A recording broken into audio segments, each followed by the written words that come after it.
Hello, Guyana, and welcome back to our coverage here of Budget 2024. We've been covering the budget from start to this current stage where we've got some more opposition speakers that have had the opportunity to address the budget. Right now, we're going to speak with MP Amanza Walton Desir. She's going to give a little bit more insight into what she spoke about in her budget presentation. MP Amanza, thank you for coming on the show today. Thank you. Thank you for having me. And you have really been doing a very good job at the coverage here. Thank you. Well, we've got to continue to help the Guyanese people be informed.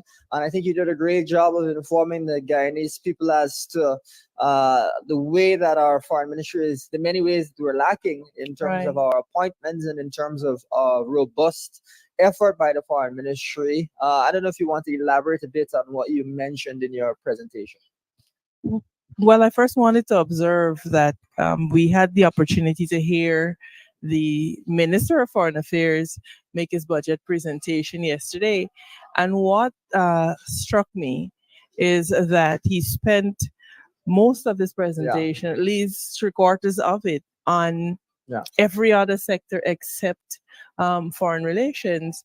And given the fact that we are embroiled in a Exactly. controversy, there's an existing threat to our territorial integrity. Absolutely. One would have thought that he would have come here and presented a vision, as it were, Elson, as to how we were going to navigate, Exactly. the Front and coming year.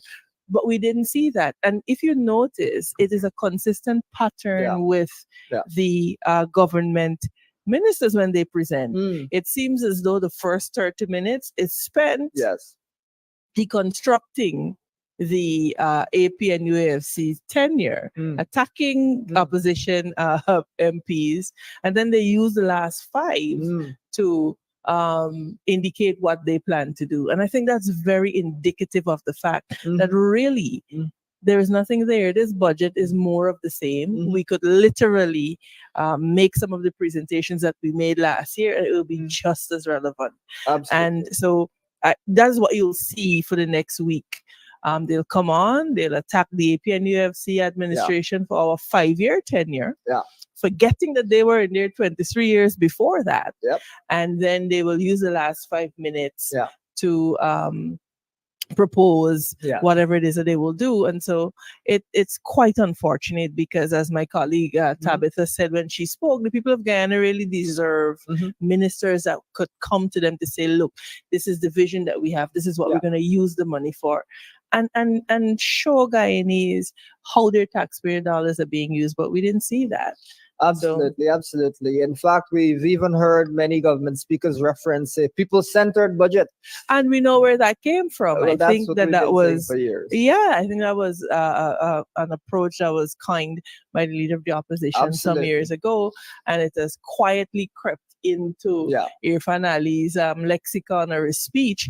And so it shows that they have no original Exactly. ideas. They have no original plans. And I want people again to look out to see, Yeah. because a lot of what we have proposed and what we are proposing, Yeah. I guarantee you when the next elections come, you'll see the PPPC put it Yeah. in their manifesto as their ideas, because they really do not have anything new to offer the people of Guyana. And that is because they do not have the interests of the Guyanese people Absolutely. at heart. So Absolutely. What we'll probably see is those ideas that are smaller in size, they'll include, but the big ones, which will have a major impact on poverty, they'll put to one side because they have to fund their corruption. They And really major do. infrastructure They project really corruption. do. And one of the things that I spoke about is the size of the PSIP, and it continues to Absolutely. increase monumentally. Absolutely. They have not closed the efficiency gap, so wastage will Absolutely. skyrocket, Extremely and concerning. Yes. we'll be wasting money. Yes, and it is of course deeply ironic that we're borrowing money, and much of that same money that we're borrowing is going to be wasted in the course of that public sector investment program. Absolutely, and as I think MP Finance, Director Finance, pointed out on the first day, our children are going to be saddled with about $500,000 in debt. Considerable Just amounts based of debt. on the fact that they will be raising the Yeah. external and internal Yeah. debt ceilings in the Yeah. coming months. Yeah. So you have them giving a pittance on one Yeah. hand, but saddling Absolutely. the people with debt. And I hope that one of the Mm. main points that we were able to Yes. bring across is that our foreign relations strategy Sure. has to receive urgent attention. I don't know that Todd knows what he's doing at Tacuba Lodge. I'm not convinced that he understands. Sure. I'm not even sure if he runs the ministry. It just sounds to me like Yeah. it's run externally and Mhm. he's just there executing the whims and fancies of one man. The transactionalism that we continue to see is dangerous. We are moving away from those principles that we Yeah. adhere to. Yeah. And so what that means is that no, you're not sure where Guyana stands. And our friends don't know whether Sure. they can rely on us or not. So there's a danger Yeah. in abandoning those Yeah. positions in favor of the transactionalism. Absolutely, absolutely. You also mentioned really that you're not seeing a robust across all fronts foreign policy thrust. We've of course observed that Venezuela has been very aggressive with its foreign policy, speaking to a wide range of Caribbean countries, some of which we have not even made appointments to. Right. Diplomatic appointments too, which I think is a very damning, revelation that you mentioned there. One other area that I think you mentioned and that is particularly concerning is the question of international trade. We know that Guyana Right. is the so-called belle of the ball, At the growth rate moment, at at the the moment, moment, at highest the growth rate moment. for multiple years.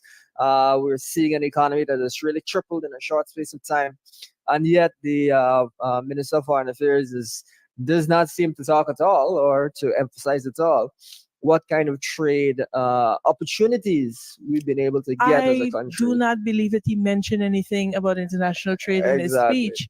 He did not indicate to us what are the international agreements that have been Yes. concluded and what Yes. the benefits would be Absolutely. to Guyana. So Guyanese have no Yeah. idea about what Yeah. is to be expected. Yeah. We have so many outstanding appointments Mhm. to key Yes. Absolutely. ambassadorial, to key missions Exactly. rather, abroad, and there's no sense of urgency. Yes. But you know why that is, Elson? Yes. The PPPC government views ambassadorships as jobs for the boys and rewards for Yeah. favors Yeah. granted.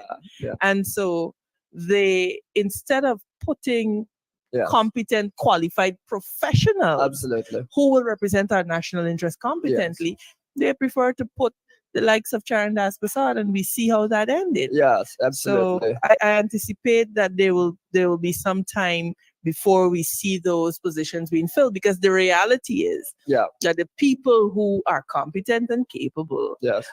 they do not believe Yes. are supporters of the PC government, missing the fact that they're there not to serve the government, but to forward the interests of the state. And so I think the state of foreign affairs and foreign relations again is quite regrettable. Yes. Absolutely. And hopefully we are able to hopefully they take on those interventions that we recommended, and they're able to right the ship, because it's badly listing right now. Indeed, I think one core area that I think you highlighted and that we should focus on, which is that Guyana is in a perilous position. We are in one of the more difficult times in our country's history.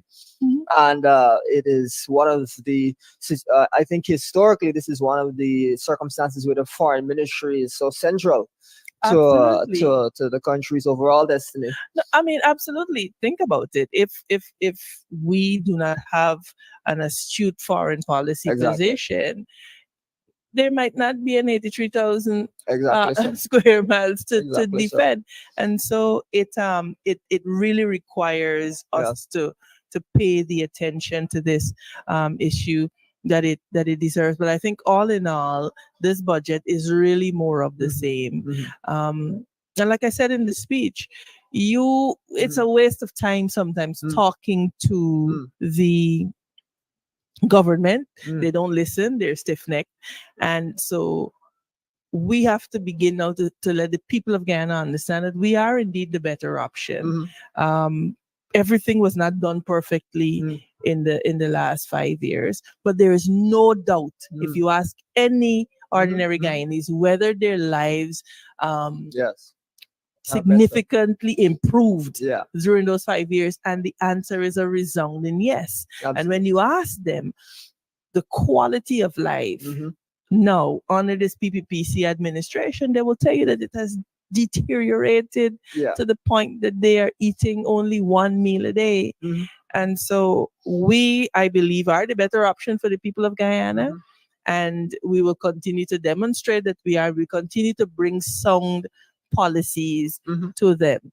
When you have some policies, you don't need to engage in ad hominem and personal attacks the way we see the PPPC doing. I mean, calling a female member of parliament a prostitute and a stripper, it is now Terrible. deteriorated to a point that is completely unacceptable, and that must attract the outrage of every member of the National Assembly. Absolutely, absolutely. It is.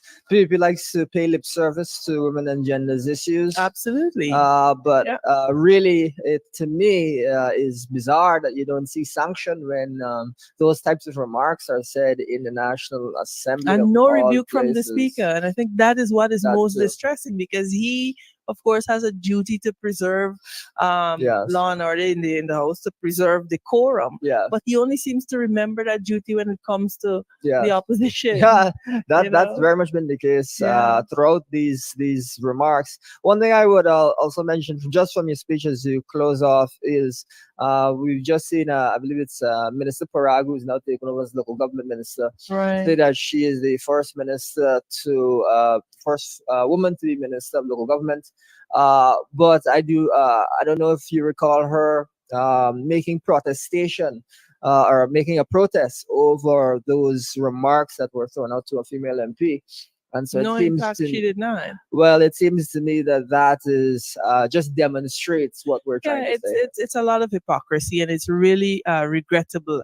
I think, and particularly as women in the House, there Absolutely. has to be a line that ought not to be crossed. Absolutely. I truly believe that Yes. personal attacks, Yeah.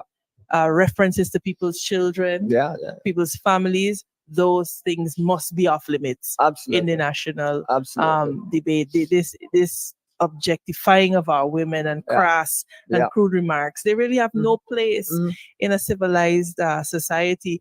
But it is to be expected that when you have nothing else to offer, that is what you do. And so that is what we see the PPPC ministers continuously doing. Absolutely. One can only hope that the Speaker could exhibit some courage and rise to the occasion and restore some kind of decorum in the House. Yes. We certainly reached in nadir.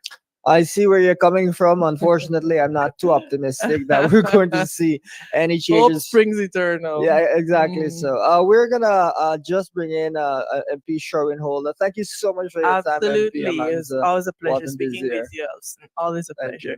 Thank you.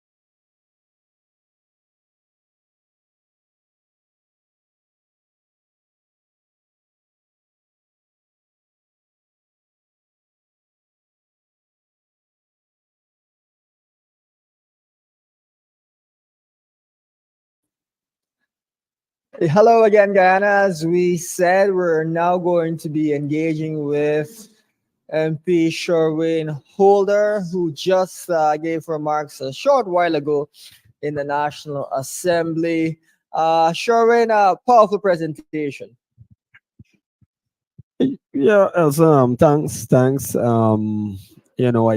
always try my best. I'm on the ground, always gathering information, Exactly. Yes. communicating with the Yes. ordinary citizens, and so once you do that, Yes. you definitely There you would go. be in a good position Absolutely. to present the facts. Sherman, you touched on a lot of critical issues in the non-oil sector, in the oil sector. You know, we've had quite a lot of disappointment and controversies over the course of the last year. Let's start off with some of your remarks about gold. There's been a lot said over the course of several speakers regarding the state of our gold industry. I don't know if you want to make some remarks to elaborate on what you had said. Yes, Elson. Most definitely. Gold for many years, as you would know and as the public would know, uh, was the sector that carried our economy for Yes. so many years when rice was failing, Yes. sugar obviously failing for many Absolutely. many years, for decades. Yeah. Gold was the one that was Foreign really, currency earner. yeah, the main foreign currency Yeah. earner. And it is really, really sad to see the state that it's in and the direction that Yes. we're heading in. Clearly, we are um, Yes. moving in a direction of the Dutch disease. We're moving Yeah. in a direction where we're ignoring the other sectors Yeah. and focusing. The only focus we seem to be having is on the oil. Yeah. I don't know if to describe it as a focus, but Mm. certainly we're looking in the direction Yeah. of oil. In terms of some of the statistics, well, I've laid it out clearly in my presentation. Gold, although we see that decline, and first I must say there's a huge difference between gold operations and gold production from 2015 all the Yeah. way to 2019 during the coalition period. And we can go far back to check Yes. 2014, the period before that. We saw similar problems, maybe not 2014, but in the years Yeah. prior, we saw similar problems with gold in terms of declaration, Exactly. Yes. um, Enforcement. enforcement, and everything. And we seem to be back at Yes. where we started, unfortunately. But gold is still a sector that is capable of carrying the economy. I mean, not as compared with oil, but it's still quite significant. It still contributes to 8% of the GDP. As mentioned in my presentation, Yes. 60 to 70% of the foreign export we Yeah. owe it to gold. So there needs to be a greater focus. The Ministry of Natural Resource has to really be ramped up. We have to look at the issues facing, especially small miners, because I should say small miners continue to outperform Yeah. the bigger companies. We've actually seen a drop in the production of the big companies, Mm. and that is quite surprising. Mm. That is quite surprising. From 180 something thousand Yeah. ounces to down all the way to 109,000. So small miners are still the backbone of that sector, and we need to pay special attention to them. We need to. There's so much more within the sector that we can do to advance that industry. Absolutely, absolutely. And one of the things we would also mention is that as that is a main foreign currency earner and it has not been performing as it had in the past, we've seen a foreign currency shortage in Guyana for a couple of years now, which the Private Sector Commission and the Georgetown Chamber of Commerce have repeatedly complained about. That is one area. I know that you touched on both oil and natural gas. We've seen several controversies regarding the oil industry. The latest one is the question of the $2 billion parent company guarantee that is supposed to be in place, and where the EPA is not providing that guarantee to the within the court case for Guyanese to verify that it exists. What are your thoughts regarding Vice President Jagdeo saying that he cannot influence the EPA to ensure that they provide that documentation. We've seen really a trend of secrecy from this government in many areas. So I don't know if that's a repeat of the same approach. Uh, Look, the comments by Vice President Barajagdio are very unfortunate. They are disappointing, and as I described them in my budget presentation, I think it is outright unpatriotic. Um, here is a man in a government that is saying that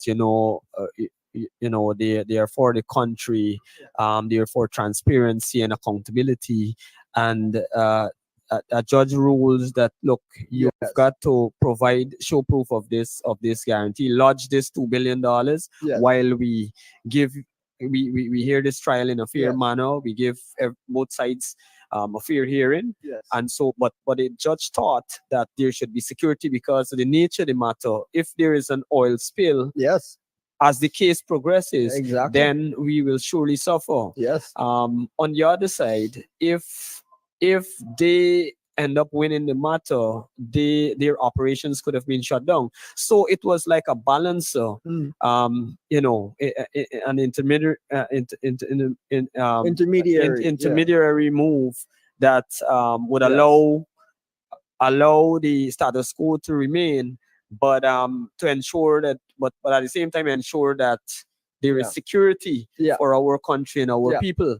And so it is unheard of, it's unprecedented, his comments, and to say, look, we know the reality of this country, we know who is in charge, we know who has the Mm. power, Mhm. who wields power in this country, and it's definitely Barajagdio. Yeah. And for him to look people in with a straight face and to say that he can't Yeah.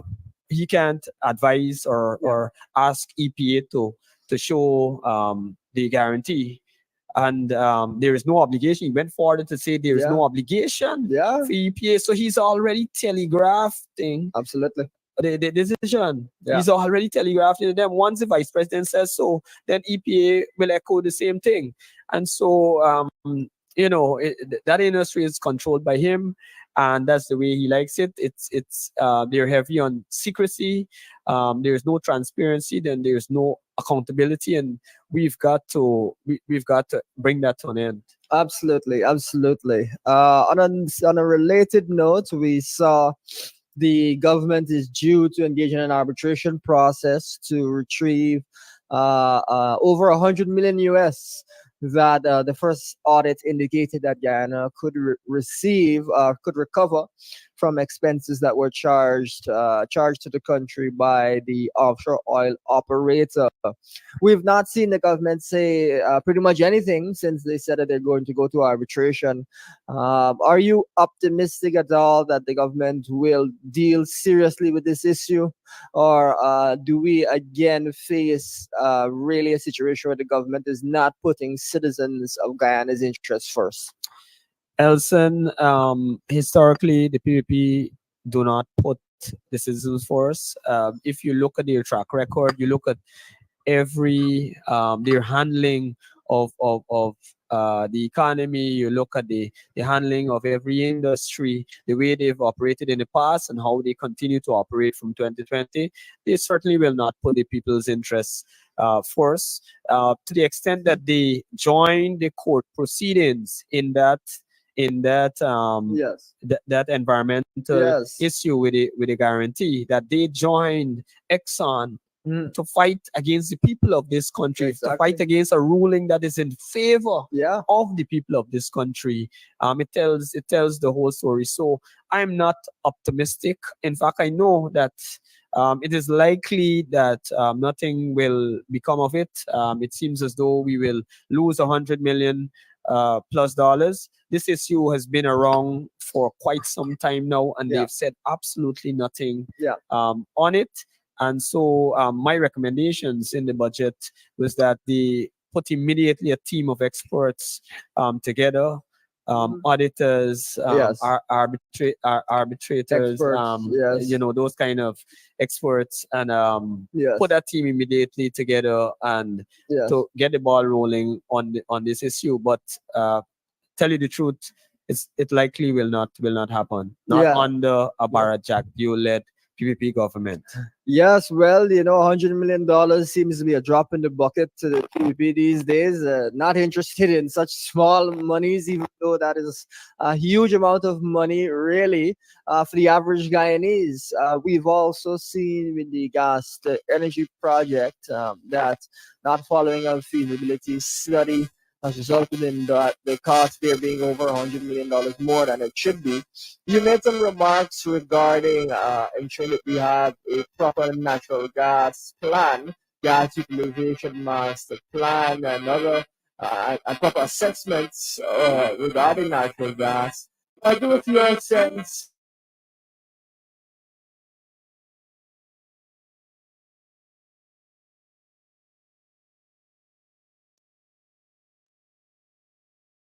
is not how we will approach it.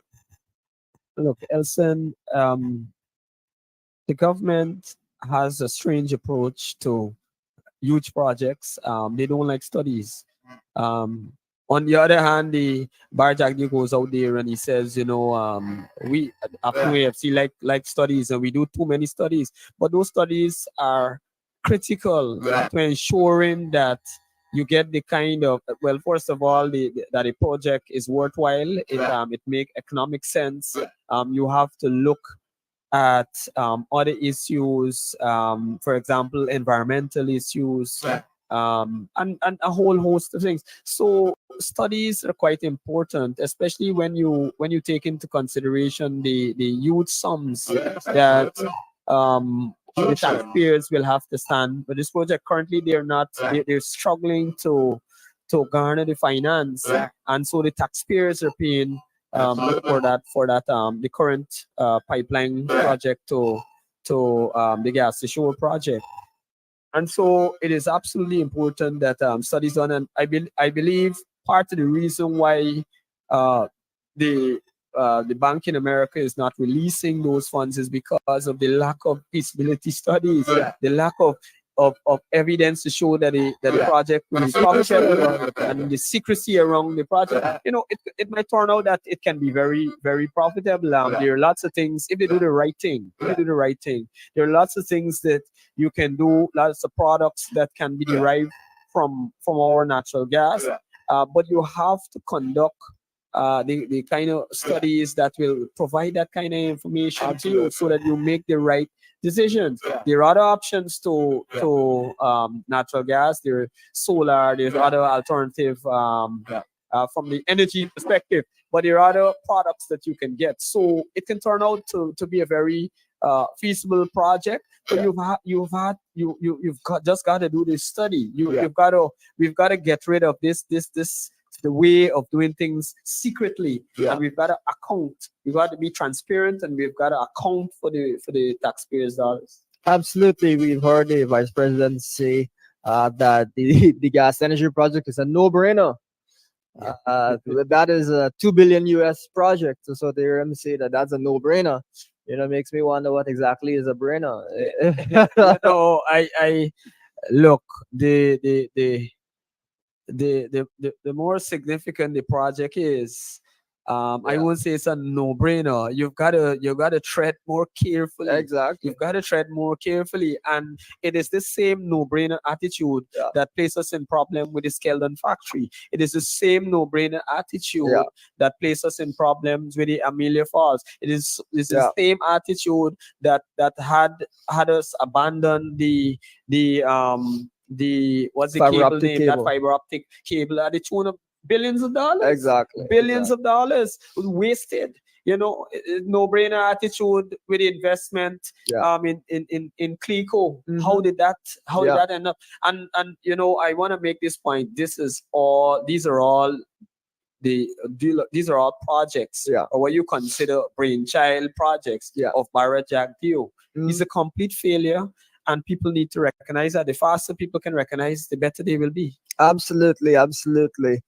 Sharon, if there's anything else you wanted to highlight regarding your speech, just as we close off.